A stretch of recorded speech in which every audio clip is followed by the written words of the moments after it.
Hi there, I'm Lena Anani, and you're listening to She Wrote a Book, where I interview amazing women from all over the world who also happen to be published authors. I created this show to educate, entertain, and inspire you to be the voice you want to hear in the world. Did you know this episode comes with a free gift? It's a webinar for aspiring authors who want to learn my insider secrets on writing and publishing books. You can access this free training instantly at SheWroteABook.com/bonus.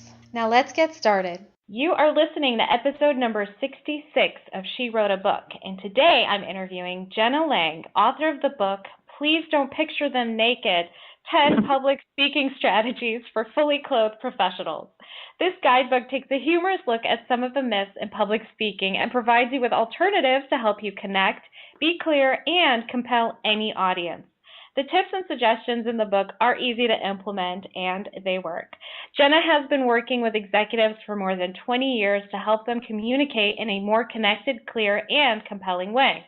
She works with Fortune 100 companies around the world to improve performance and high-stakes communication moments. Again, her book is called Please Don't Picture Them Naked, 10 Public Speaking Strategies for Fully Clothed Professionals. You can find the link to purchase her book in our show notes for this episode at SheWroteABook.com/66. Jenna, it's such a pleasure to have you as a guest today. I can't wait to talk to you about your book. Obviously, you can tell.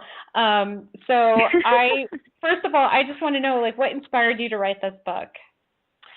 Well, I've heard for 2 decades, I've been working in the business of consulting leaders for high-stakes communication events and presentations. And everyone asks me, what's the quick fix? Do I have to do a full hour of coaching? Do I have to do a full day?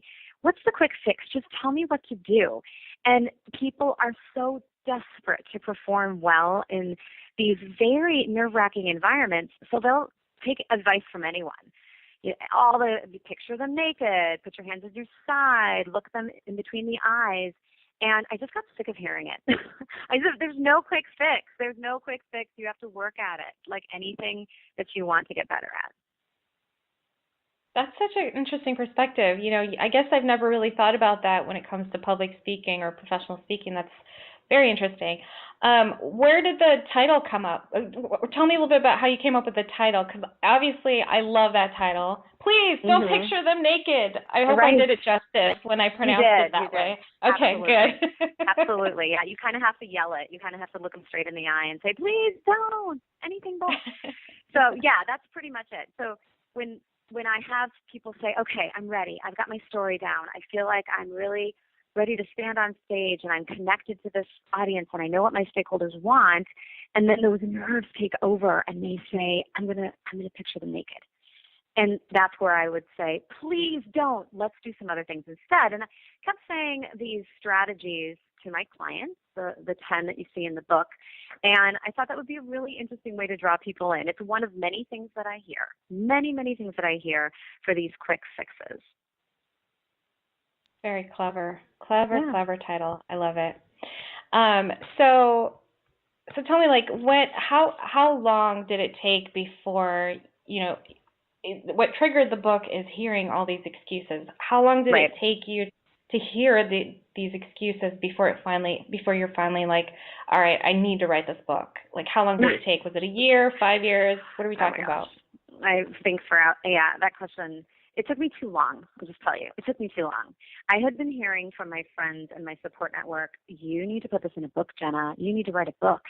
You need to catalog this advice and put it in a book. And I think 15 years I've been hearing that and hadn't done it. And finally I just decided, and it was really interesting, it kind of coincided with the age of my children because I birthed 2 children and then I had a book and then I birthed a book. I kind of use it that way because it was a labor of love. It was a lot of work.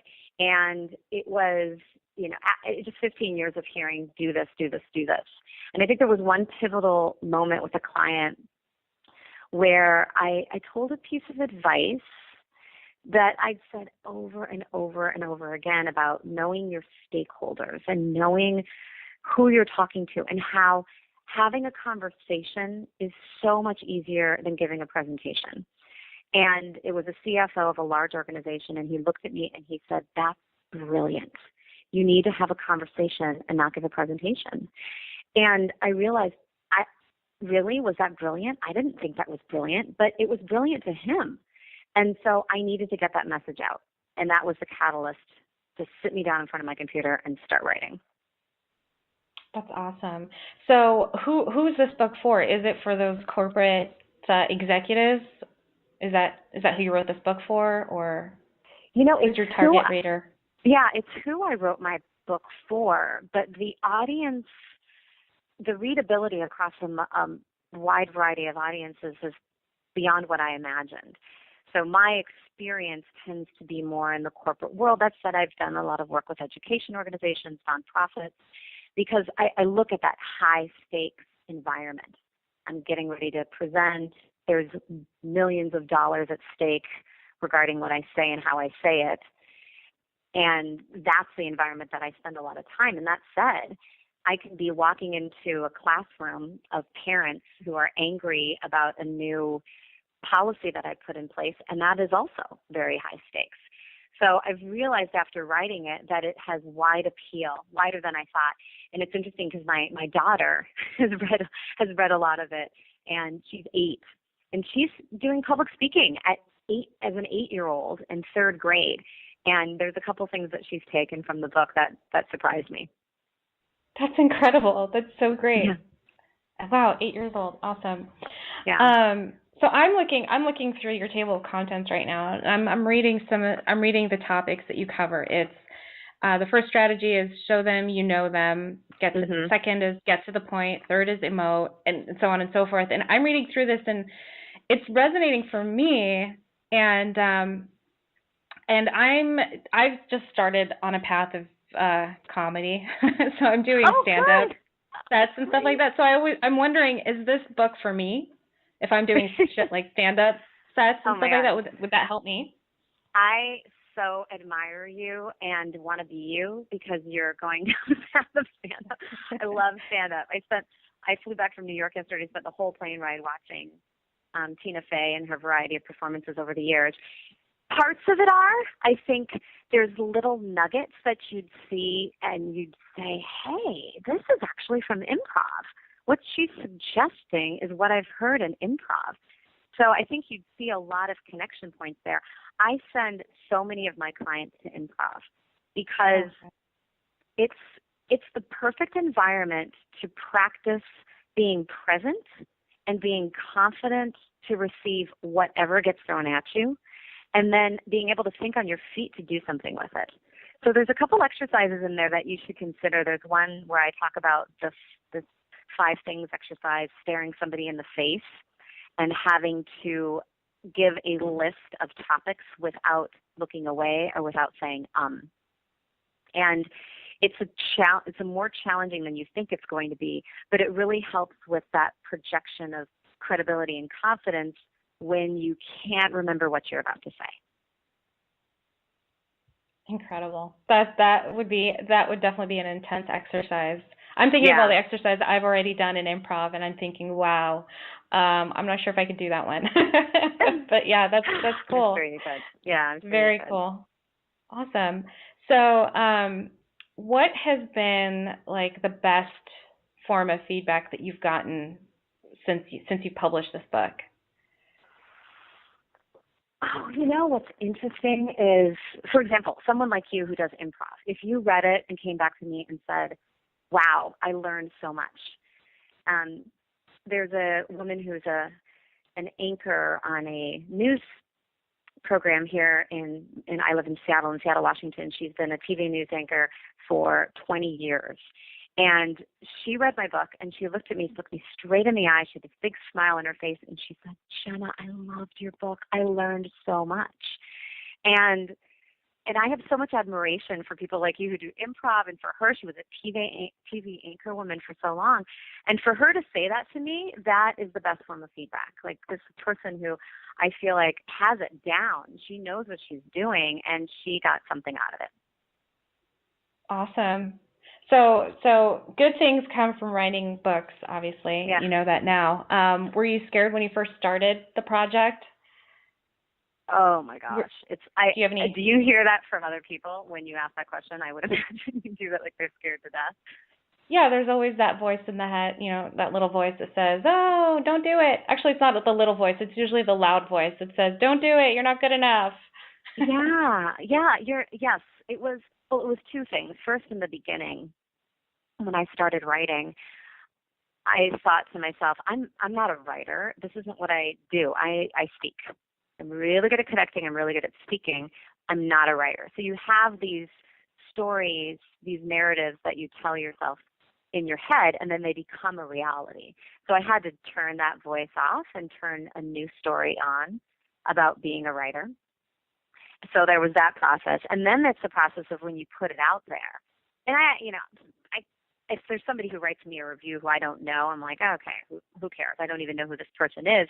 But it was more my friends and family and people that I respected, that apprehension after they've read the book, and they look at you and they say, it's the worst moment ever. They say, I read your book. And then there's that pause, and you're like, yeah, and? You don't know what they're going to say after. If they're going to say, and I hated it, or I thought it was awesome. So I think that pause between I read your book and then what they say about it is so anxiety-provoking. Absolutely. And why do you think it matters to us what people think? Whether it's what they think about our books or what they think about our talks, like why do we think it matters? Yeah, I think, I'm a follower of Brené Brown. I absolutely love her and the book she wrote on vulnerability and her new one. And there's this incredibly precious vulnerability and desire to be accepted that we have as humans. And putting ourselves into something like a book, our thoughts, our stories, our dreams in cases, and then having somebody else look at it, and it's the most vulnerable moment. So I think we want somebody to turn around and look at it, read the book, and then look at us and say, I accept you. I liked this book. I accept you. I honor you. You are worthy. That's kind of what we want to hear underneath the feedback that we get. If only we could program human beings to say that first and last. Yeah, or just to even say, like, I admire the courage it took for you to write a book. I'm going to start with that and then tell you what they thought of it. Well, I admire the courage it took for you to write a book, and I would love to know, what do you love most about being an author? This is going to sound so trivial, but having a book, having a book that I can actually put my hands on and saying, I wrote a book. Like, it just feels like this next step in maturity or development or recognition or whatever it is. I did it. Like, I did it. I wrote a book. Yay for me. Yay for you. Jenna, thank you so much for being our special guest today. We will have a link to your book in the show notes for this episode, and our listeners can find that at SheWroteABook.com/66 to learn more about our author and her inspiring book. Jenna, thanks again. It's been a pleasure. Thank you so much. It's been really fun. Thank you for listening to She Wrote a Book. If you enjoyed this episode, then subscribe now so you can automatically get access to all new episodes, and feel free to share your inspired thoughts with us in the comments too. I'd love to hear from you. Are you ready to write your own book? Get started now with my quick and concise webinars so you can learn my insider secrets on writing and publishing your own book. Claim your free gift now at SheWroteABook.com/bonus. Until then, may you always feel good and make magic. Feel good, make magic now. Lena, Anani will show you how. Ignite that wisdom inside of you and show the world what you do. To publish, write, and promote, learn the best way to go.